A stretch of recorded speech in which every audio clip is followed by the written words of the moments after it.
Let's go for it, guys. All right. Hi, I'm Dennis McCarthy, picture car coordinator for Fast 6. And I can assure you in this one, you will not be disappointed. One of the nice things about working on the Fast movies is working with Dennis McCarthy.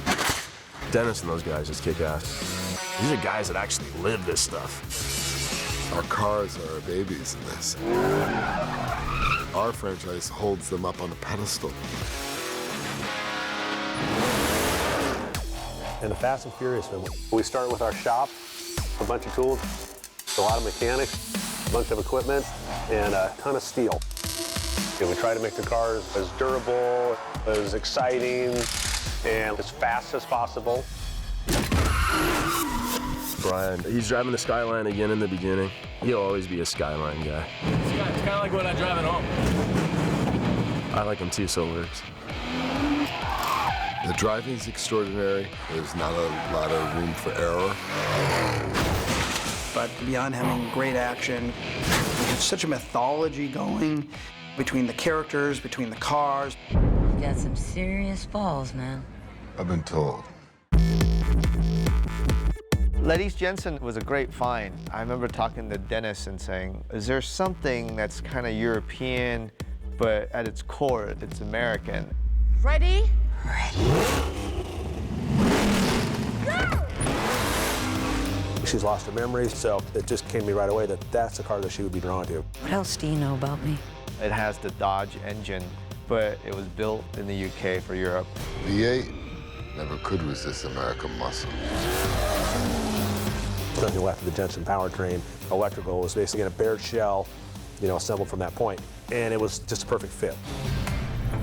One of the main acts of the movie is our guys are getting cars from a classic car auction. So it opened up that opportunity once again for exotic, European cars.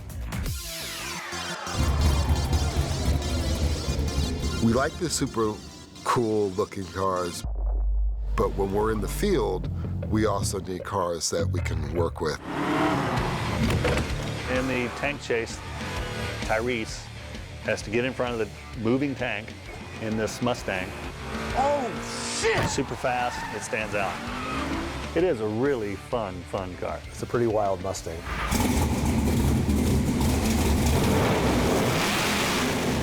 Yes! Yes! Yes! Giddy up, boy! Woo! We never did use the actual $700,000 hero car for those stunts. We kept that car safe. It's one of those cars that's just tweaked in all the right places. Car's wider, just a stance of it. I mean, I'd say in the world of Mustangs, it's got to be in the top 3.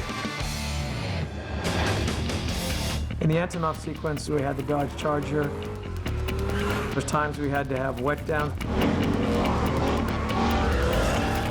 We had explosions.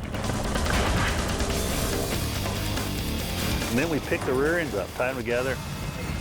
Yeah, that's a great shot. And we tore this thing up. But you couldn't hurt it.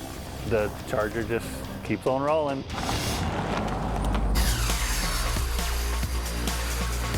There's not a lot you can change on that car exterior-wise to make it look any better. The only thing we do is we lowered it, slightly bigger tire size, and I try to give it a military Secret Service look. The matte gray paint, blacked out the windows. They came out looking great.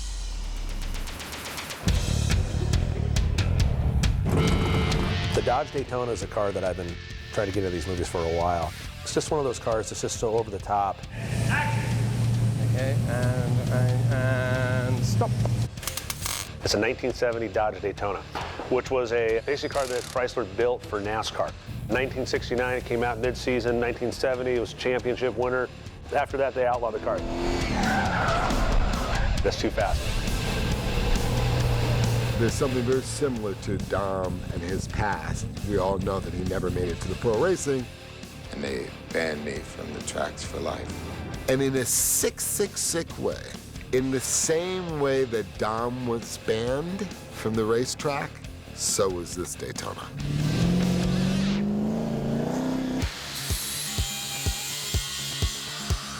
It's a car that we basically built from scratch.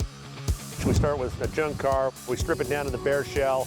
We've taken about 10 inches out of the length, The whole car has been lowered. The rear wing and the back's come down about a foot, just so it looks more proportional.